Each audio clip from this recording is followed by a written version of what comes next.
Olá, sejam bem-vindos ao nosso projeto Amor à Palavra. Nosso projeto tem como objetivo auxiliar você que gosta de estudar as Escrituras.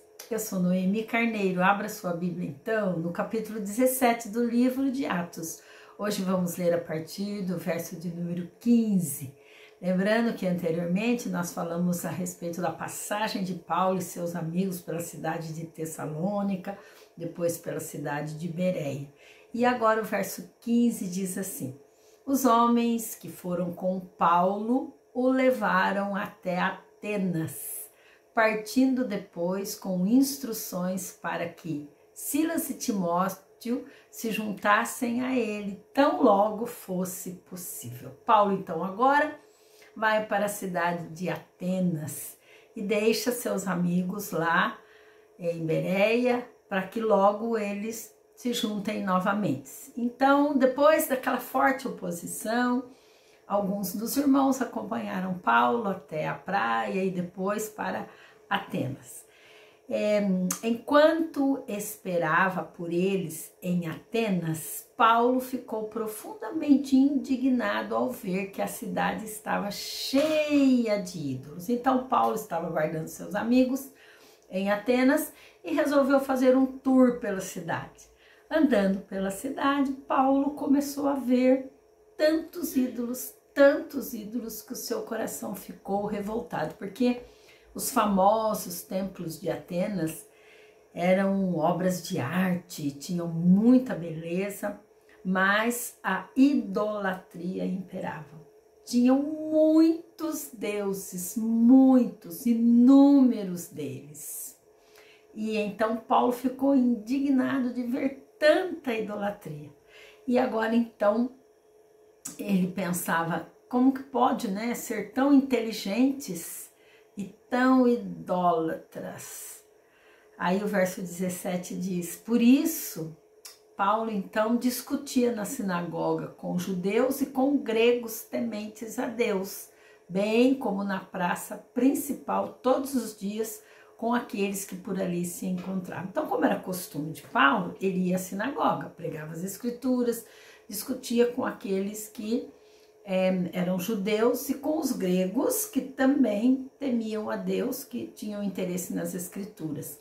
Mas depois desse lugar, depois da sinagoga, ele ia para a cidade, lá para a praça da cidade.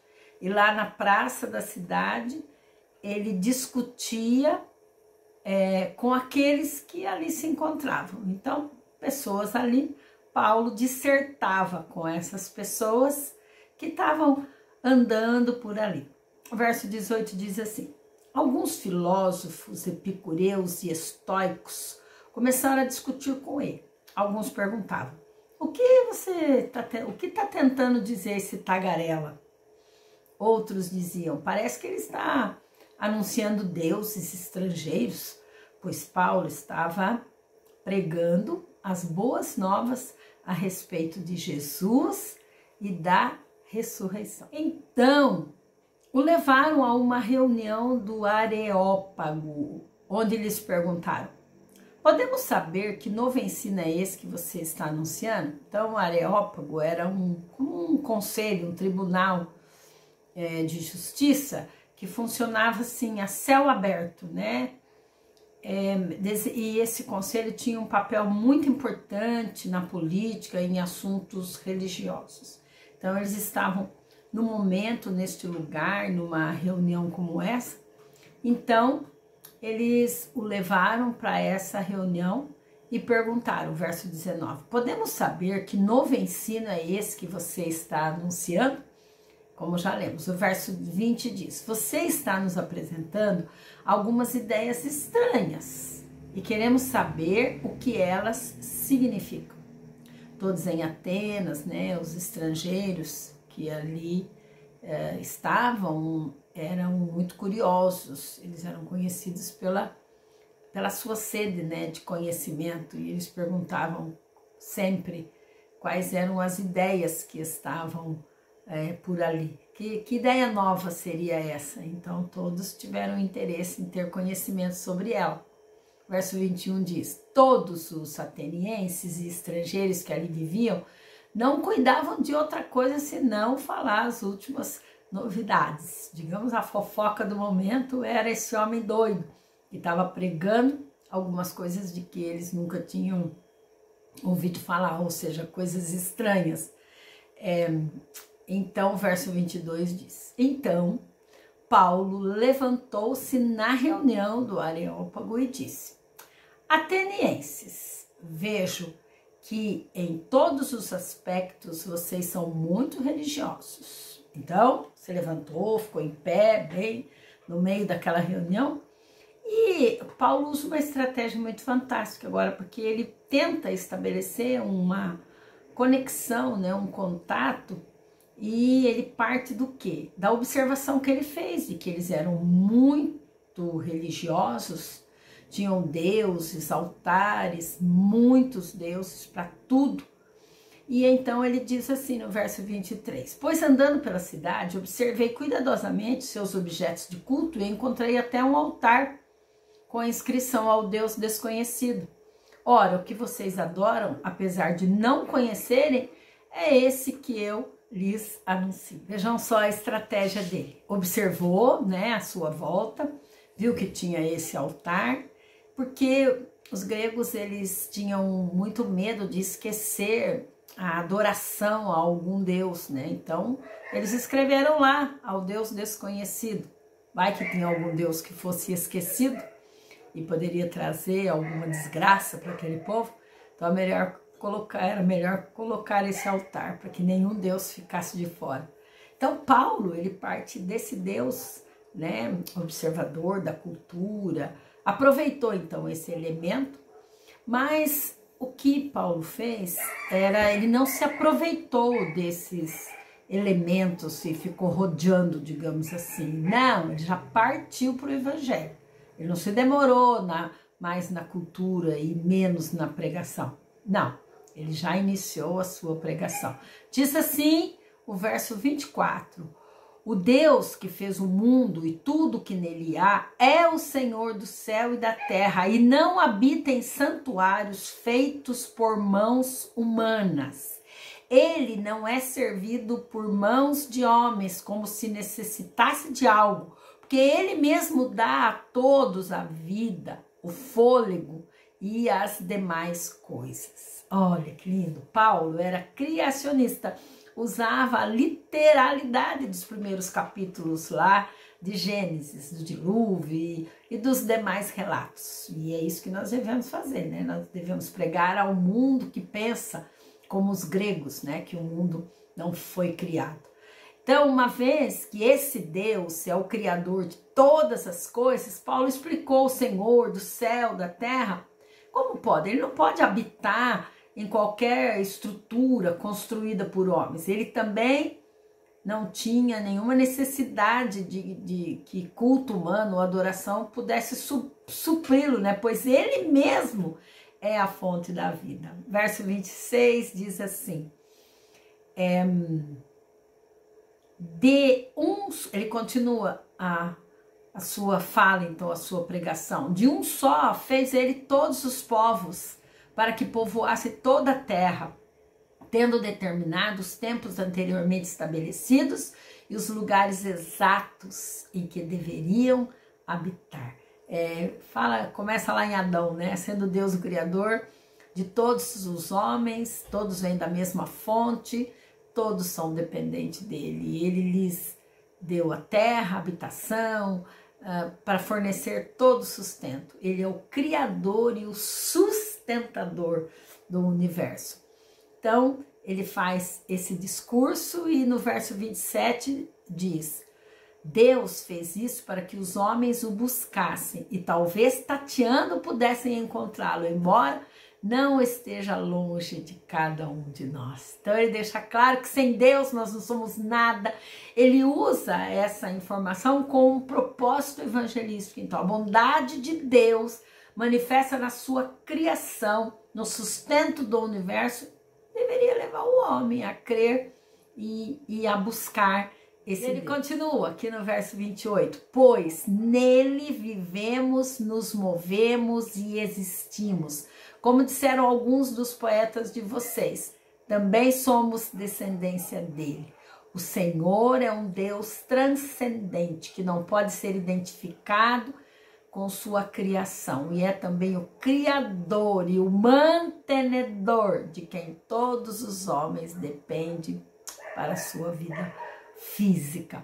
Então o apóstolo ele fez uma ilustração com palavras que parece de um poeta grego, né? E depois Paulo quis dizer que todos os homens vieram de Deus no sentido de que são suas criaturas e dependem dele para ter vida. O verso 29, assim, visto que somos descendência de Deus, não devemos pensar que a divindade é semelhante à sua escultura de ouro, prata ou pedra feita pela arte e imaginação do homem. Então ele diz, sendo Deus o criador dos homens, deve ter pelo menos a ideia de que ele que o ser, sendo Deus o criador dos homens, deve pelo menos ser maior o pensamento dele. Então, se Deus é o criador, Deus é maior que a sua criação. Portanto, né, identificar a divindade com alguma coisa criada por ele, imaginada, é uma tolice, é uma atolar, então, no pecado de ideias espirituais tão pobres. O verso 30 ele diz, no passado Deus não levou em conta essa ignorância, mas agora ele ordena que todos, em todo lugar, se arrependam.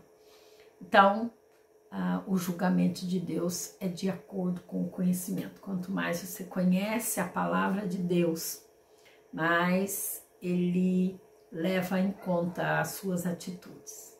E o verso 31, pois estabeleceu um dia em que há de julgar o mundo com justiça, por meio do homem que designou, e deu provas disso a todos, ressuscitando dentre os mortos. Falar de ressurreição para esse povo era realmente uma loucura. Esse homem estava falando e anunciando coisas que eles estavam boquiabertos, digamos assim, não estavam entendendo nada, né? Então, Deus, a certeza da ressurreição de Jesus é que tinha a base de tudo isso que Paulo estava pregando, então, né? O Paulo está falando assim, a paciência de Deus não vai durar a vida inteira não, né? Por causa desse conhecimento que foi revelado em Cristo Jesus, ele ordena, faz um alerta aí, arrependam-se dos seus pecados, porque um dia ele vai voltar para julgar a humanidade, julgar todos os povos. Verso 32 diz, quando ouviram sobre a ressurreição dos mortos, algum deles zombaram e outros disseram, a esse respeito nós ouviremos você em outra ocasião. Com isso, Paulo retirou-se do meio deles. Alguns homens juntaram-se a eles e creram. Entre eles estava Dionísio, membro do Areópago, e também uma mulher chamada Dâmaris e outros com eles. Vejam então que nós temos alguns grupos aí, né? Finalizamos com essa fala aqui, que alguns ridicularizaram a mensagem de Paulo. Outros falaram assim, mais tarde nós vamos discutir esse assunto aí. Mas ele não ficou sem êxito não, olha aqui, se converteram, o próprio membro do Areópago e uma mulher chamada Dâmaris. Foram poucas pessoas que se converteram ali.